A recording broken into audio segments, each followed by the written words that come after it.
Once upon a time, on the edge of a big forest, lived a little girl with her mom and dad. Every time the little girl went into the forest, in a red hood she would be clad. The little girl felt so safe in that forest, all because of the red hood she wore. The little girl's name became Little Red Riding Hood, a name that she did adore.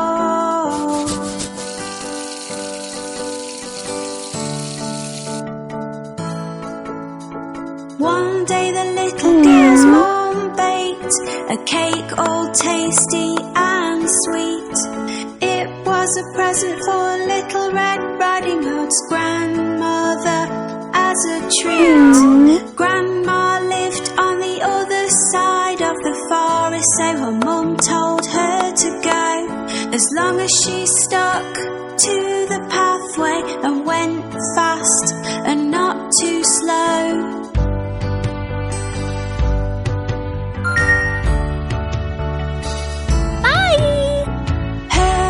Told her not to stop or talk to strangers along the way, to always keep walking, walking on, and never ever to stray.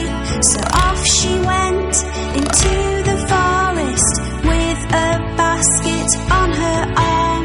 Her mum hoped Little Red Riding Hood would not come to any harm.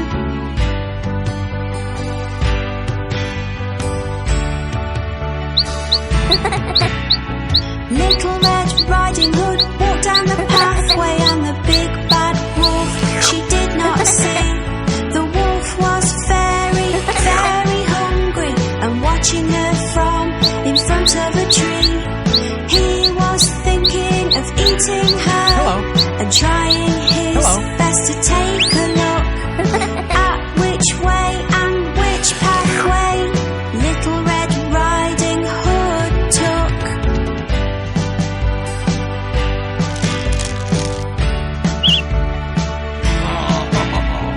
With this thought inside his head, he came beside Little Red Riding Hood. The wolf tried to be friendly and in a voice which sounded sweet and so good. He said, "Where are you going, little girl?" He showed her a nice big smile. "To my grandmother's place," she said, "it will take me a little while."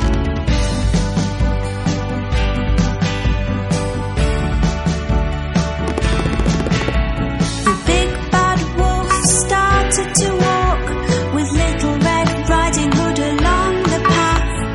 "You should pick these pretty flowers for your grandma," he said with a laugh.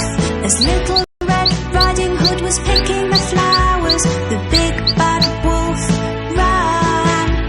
He wanted to reach grandmother's place before her, as he had a plan.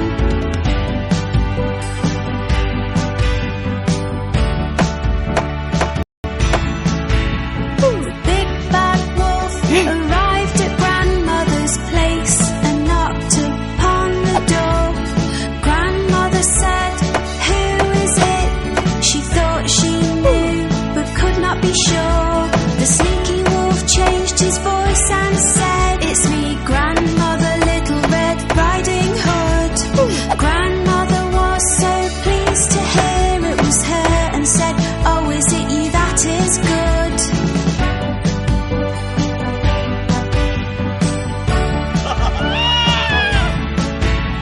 The door was unlocked, so the wolf went in, and grandmother was shocked. She tried to speak, but because of the shock, her words were blocked. The wolf was so hungry, he swallowed grandmother up without even a chew. He then waited for Little Red Riding Hood to show up, wanting to eat her too.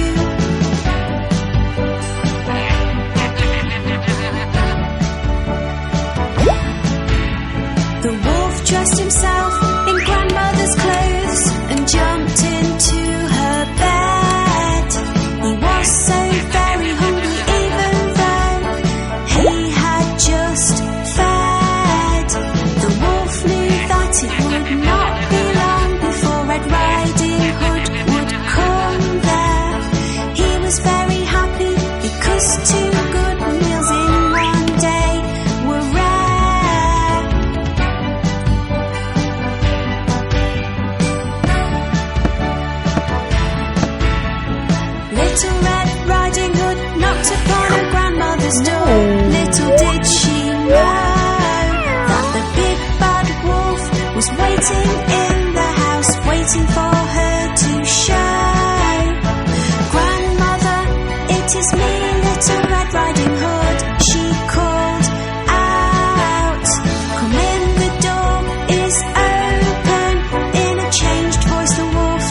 Little Red Riding Hood did think grandmother did not look or sound the same. My, what a deep voice you have, she said, as the wolf spoke her name. All the better to greet you with, the wolf said, come closer to me. My, what big eyes you have, she said, the wolf said, all the better for me to see.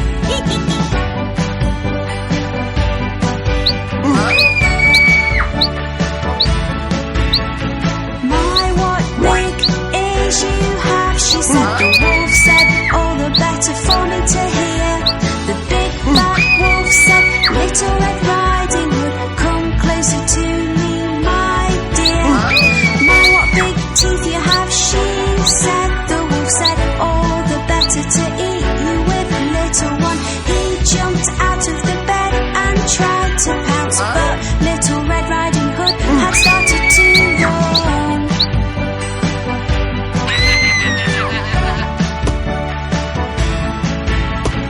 Little Red Riding Hood was very scared, and from the house she ran and ran.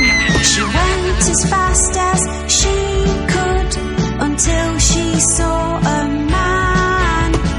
He was a woodcutter chopping wood, doing his job close by. A big bad wolf ate my grandmother. Little Red Riding Hood did cry. Hooray! The woodcutter was very brave, grabbed the wolf and shook and shook. Grandmother came flying out with a rather worried look. She was scared and very shocked, but otherwise she was okay. The big bad wolf was upset and really did not want to stay.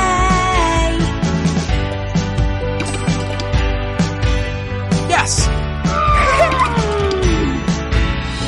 Grandmother was very lucky, as was Little Red Riding Hood.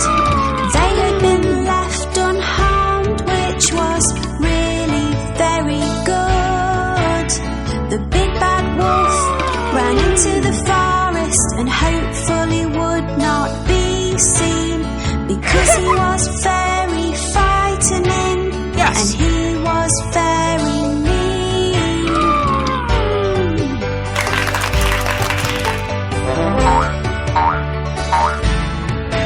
Dear sir, thank you, Little Red Riding Hood, and her grandmother said.